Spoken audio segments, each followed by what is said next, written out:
আসসালামু আলাইকুম viewers, Sabinus কিচেনে তোমাদের স্বাগত জানাই। এর আগে তোমরা অনেকভাবে চিংড়ি ভাপা বানিয়ে খেয়েছো। একবার এইভাবে চিংড়ি ভাপা বানিয়ে দেখো, আশা করছি তোমাদের খুবই ভালো লাগবে এবং তোমাদের পরিবারের সকলেরও খুবই পছন্দ হবে। Let's go. Oh my God. Aha. Yes.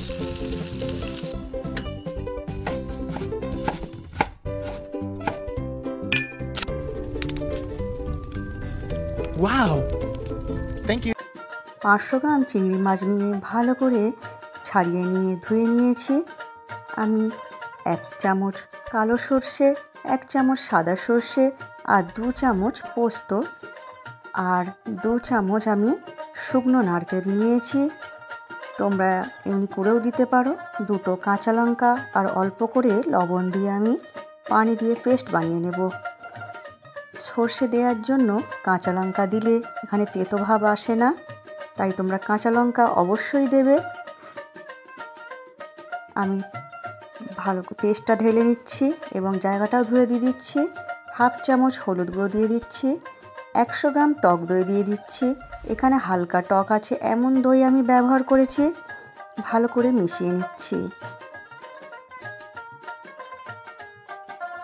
আমি পরিমাণ মতো লবণও দিয়েছি। এর মধ্যে এবারে চিংড়ি মাছগুলো আমি দিয়ে দিচ্ছি। 4টে কাঁচা লঙ্কা আমি মাঝখান দিয়ে ফালি করে দিয়ে দিচ্ছি এবং আমি এখানে 50 গ্রাম সর্ষের তেল দিয়ে দিচ্ছি। দিয়ে ভালো করে আমি মাখিয়ে নেব।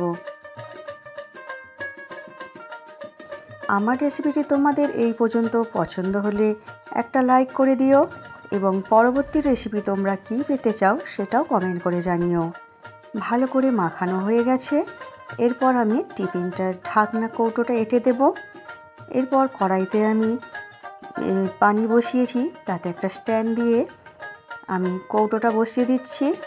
পানিটা টিফিনের নিচে থাকতে হবে।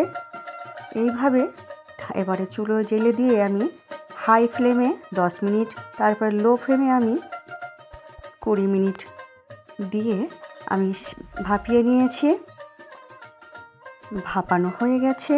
এরপর তোমরা গরম গরম ভাত, পোলাও, রাইস সবার সঙ্গে খেতে পারো।